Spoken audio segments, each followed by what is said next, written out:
পেশ করবেন ভদ্র জামিয়ার তাকমিল বিভাগের ছাত্র ভাই মোহাম্মদ মাওলানা মামুনুল হক আবরারি। বয়ান পেশ করবেন মাওলানা মামুনুল হক আবরারি। আসসালামু আলাইকুম ওয়া রাহমাতুল্লাহি ওয়া বারাকাতুহু।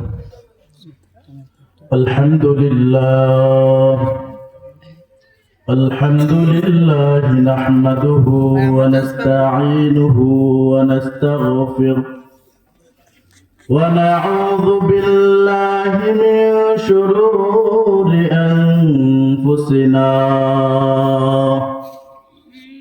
ومن سيئات أعمالنا من يهده الله فلا مضل له ومن يضلله فلا هادي له ونشهد أن لا إله إلا الله وحده لا شريك له ونشهد أن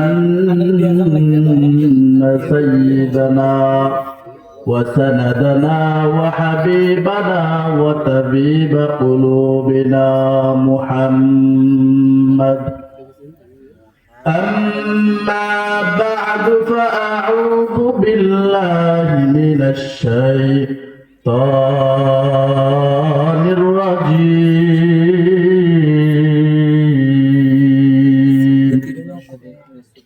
بسم الله الرحمن الرحيم.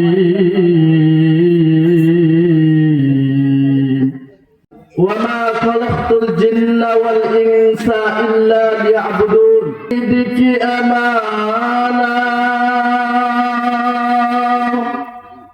सीनों में है हमारा बलगल उला बिकमालिह कशफत दुजा बिजमालिह हसनत जमीउ खिसालिह सल्लु अलैहि व आलिहि। अल्हम्दुलिल्लाह। মহান আল্লাহ পাকের অশেষ নিয়ামত, যে মহান আল্লাহ তাআলা আমাকে এবং আপনাকে আজকের এই জামিয়াতুল আবরার আল ইসলামিয়া মাদ্রাসার খতমে বুখারী অনুষ্ঠানে আসার এবং বসার তৌফিক দান করেছেন। এজন্য সেই মহান আল্লাহ তাআলার প্রতি শুকরিয়া আদায় করছি। আলহামদুলিল্লাহ। মহান আল্লাহ পাকের আরো শুকরিয়া যে মহান আল্লাহ তাআলা আপনাকে আমাকে যাচাই করে বাছাই করে আজকের এই মজমার মধ্যে আসার বসার তৌফিক দান করেছেন। এজন্য সেই মহান আল্লাহ তাআলার শুকরিয়া আদায় করছি। আলহামদুলিল্লাহ। আল্লাহ তাআলা কোরআনে কারীমের মধ্যে বলেন, ওয়ামা খালাকতুল জিন্না ওয়াল ইনসা ইল্লা লিয়াবুদুন। মহান আল্লাহ পাক রব্বুল আলামিন মানব এবং দানবকে সৃষ্টি করেছেন শুধুই আল্লাহ তাআলার ইবাদত করার জন্য।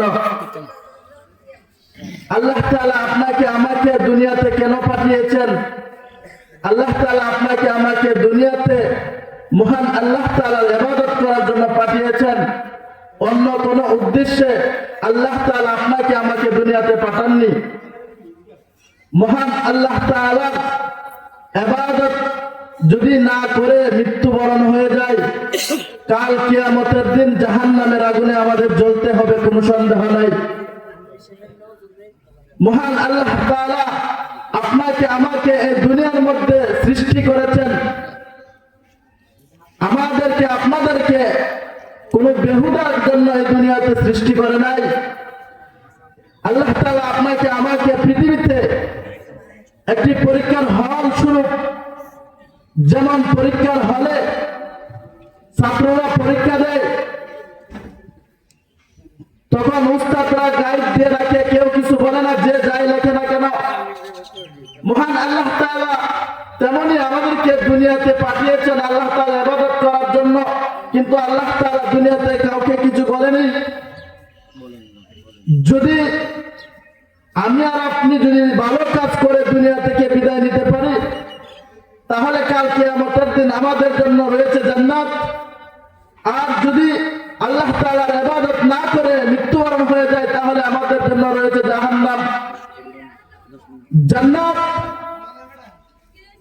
এত সুন্দর সুখময়, আর যদি জাহান্নাম হয়ে যায়, জ্বলতে জ্বলতে পুড়তে পুড়তে কষ্টের কোনো শেষ নাই। মহান আল্লাহ পাক রব্বুল আলামিন বলেন, যদি আমরা দুনিয়াতে ভালো কাজ করতে পারি, তাহলে আমাদের জন্য হবে জান্নাত। আর আমরা ভালো কাজ কিভাবে করব?